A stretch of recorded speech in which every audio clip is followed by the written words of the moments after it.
Direct en jeu, la radio insolite, toujours encore présent sur le terrain. Alors, il y a quelques minutes, j'étais évidemment avec le président Marguin, j'étais avec Pierre-Yves Gass et j'étais surtout avec Fabrice Donneau. Et cette fois-ci, je suis revenu à mes premiers amours. Je salue Hervé Brun, enfin, mairie du 6e. Je suis dans le 6e arrondissement parce qu'il y a quelque chose d'important qui se passe. Je suis avec Inès de la Fressange. Non, Laurence Poinçonnet, tout Maintenant, simplement. il y a marqué Inès de la Fressange à l'entrée. Oui, mais c'est elle qui me reçoit dans son magasin, effectivement. Enfin, Stéphanie Perrier, exactement. Alors, il y a un truc important, Laurence, c'est qu'on s'était vu à la Part-Dieu Tout à fait. parce que Je tu viens faisais de une sortir. dédicace. Oui. Oui. Et une dédicace d'un livre. Oui, mon livre Lyon raconté par plus de 100 personnalités. Ah, alors vas-y, cite-moi les 100. Non, je À rigole. Pépéfide. Je peux en citer Alors, quelques-unes. par exemple, je vais en citer un au hasard qui fait Ouais. beaucoup de bruit depuis le 6 février. Est-ce Oui, qu'André Soulier est cité à l'intérieur? tout à fait. Il est dans mon livre. Euh, Au fait, qui est André Soulier? un avocat célèbre.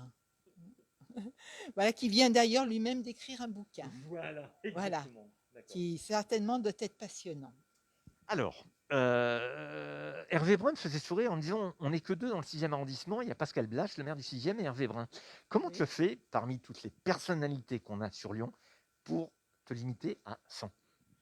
Pour me limiter à 115, finalement, j'ai dépassé un petit peu les 100 qui étaient prévus au départ parce que justement, il y a tellement de personnalités lyonnaises.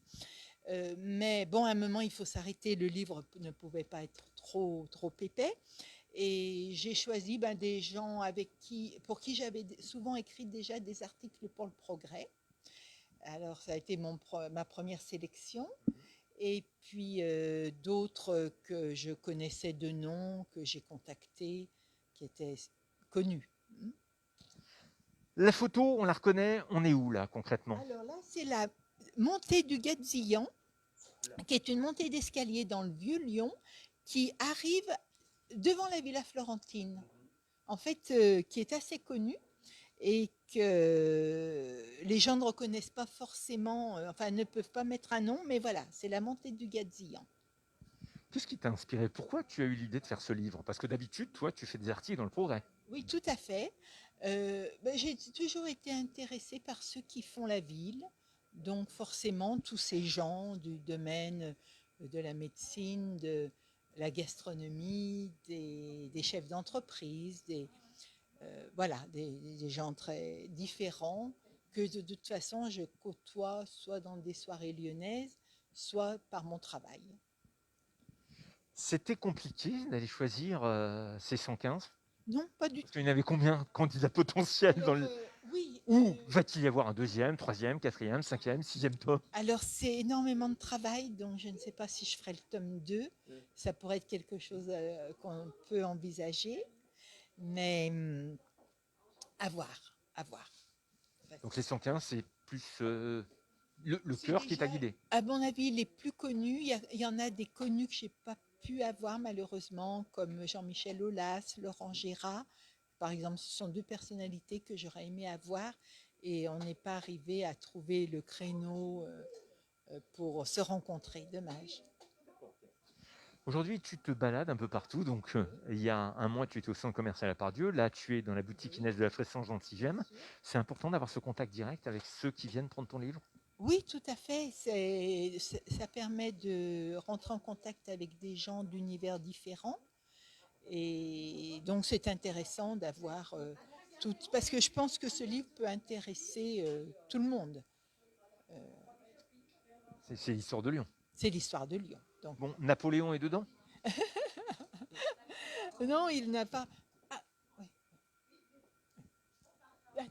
C'est ce qu'on appelle jeu du direct, hein. Ça fait partie du principe chez nous, hein. Salut Sandrine.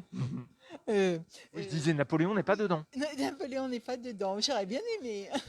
Est-ce que La Fontaine est dedans? Non plus. Comme c'est étrange. Est-ce que Charlie Chaplin est dedans?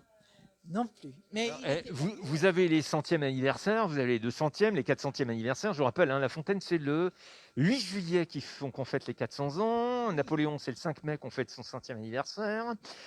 Puis je sais plus, il y a plein de choses là, hein. oui. Ah si, si, si. Oh, Jacob Brasi m'a tiré les oreilles.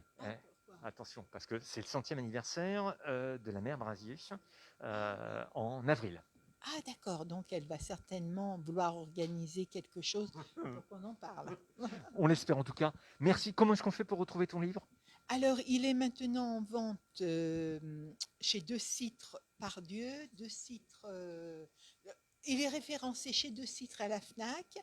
Il est dans de nombreux magasins de presse. On peut le commander dans n'importe quelle librairie. Il est notamment au Ramaudeur, à la librairie du 6e, le Ramaudeur, et la avenue Maréchal de Saxe, à la Procure, librairie classique. Donc si vous voyez ça, que vous avez compris, vous n'êtes pas sur Lyon, vous êtes obligé de venir à Lyon pour aller commander le livre. Non, je Oui, rigole. voilà. Non, mais on peut le commander de Paris. On va à la Fnac Paris, on le commande. Voilà, et on peut le commander partout en France. Il Je est t'en référencé. je t'en remercie. Merci à vous et bonne soirée.